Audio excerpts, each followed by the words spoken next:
Assalamualaikum warahmatullahi wabarakatuh. Apa kabarnya anak-anakku? Mudah-mudahan saat ini anak-anakku dan keluarga ada keadaan sehat walafiat dan berada dalam lindungan Allah Subhanahu wa taala. Di bulan suci Ramadan ini, untuk pelajaran bahasa Indonesia di pertemuan ketiga, kita akan membahas mengenai rangkuman materi tema 8 dan tema 9, ya. Tema 8 dan tema 9. Yang pertama kita akan pelajari tentang menguraikan peristiwa atau tindakan yang terdapat pada teks fiksi. Apa sih teks fiksi itu? Ya, ada teks fiksi dan ada teks non-fiksi. Teks fiksi adalah teks yang dibuat tidak berdasarkan kejadian nyata atau hanya hayalan penulis saja.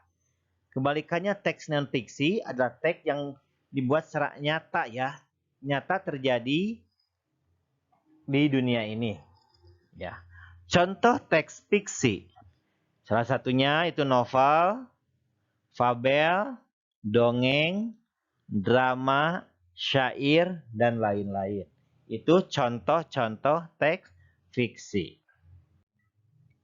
Sekarang, peristiwa atau kejadian dalam teks fiksi memiliki ciri-ciri sebagai berikut. 1. Tokoh yang sama. 2. Gagasan yang sama. Yang ketiga, suatu terjadi pada waktu dan tempat tertentu. Cerita ya atau narasi adalah karangan yang berisi peristiwa-peristiwa yang disusun berdasarkan urutan waktu. Unsur-unsur dalam sebuah cerita, yaitu yang pertama tokoh adalah pelaku dalam sebuah cerita. Ya. Yang kedua watak adalah sifat atau perilaku tokoh. Ketiga latar, tempat terjadinya peristiwa dalam sebuah cerita. Yang keempat amanat, pesan atau teladan yang kita ambil dari sebuah cerita. Alur adalah urutan cerita. Itu adalah unsur-unsur dalam sebuah cerita. Selanjutnya, berdasarkan unsur-unsur dari cerita di atas, materi yang akan kita bahas yaitu tentang alur. Apa sih alur itu? Ya, alur yaitu rangkaian peristiwa dalam sebuah cerita. Nah, bagian-bagian alur. Yang pertama, pengenalan. Yang kedua, munculnya konflik. Yang ketiga, klimaks atau puncak dari masalah.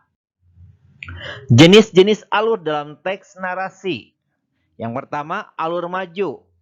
Jalan ceritanya berurutan mulai dari tahapan perkenalan ke tahapan penyelesaian. Lihat bagiannya di bawah ini, pengenalan, munculnya konflik, klimaks, dan penyelesaian. Yang kedua, alur mundur. Proses jalannya cerita secara tidak urut. Dimulai dari tahap penyelesaian ke tahap pengenalan. Sebaliknya ya. Lihat bagian di bawah ini, penyelesaian, klimaks, munculnya konflik, dan pengenalan. Kalau alur maju, dari pengenalan dulu ya. Kalau alur mundur, dari penyelesaian dulu. Mengidentifikasi jenis-jenis surat undangan. Kita udah masuk pada tema 9. Mengidentifikasi jenis-jenis surat undangan. Sekarang surat dulu, pengertian surat. Surat adalah media yang digunakan untuk menyampaikan pesan atau informasi secara tertulis. Salah satu jenis surat adalah surat undangan. Surat undangan adalah surat yang mengajak atau mengundang sekelompok orang.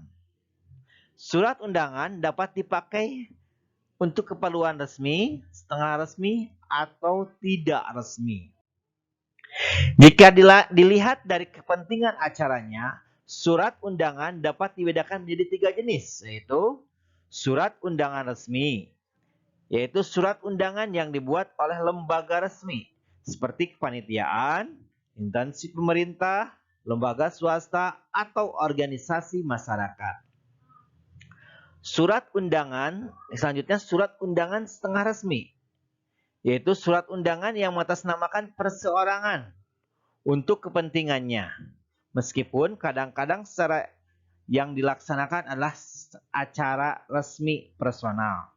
Yang ketiga, surat undangan tidak resmi, yaitu surat undangan yang mengatasnamakan perseorangan untuk kepentingan perorangan atau golongan. Menentukan bagian-bagian surat undangan resmi. Ciri-ciri surat undangan resmi. Yang pertama, menggunakan kepala surat atau kop surat jika yang menggunakannya adalah lembaga atau organisasi resmi.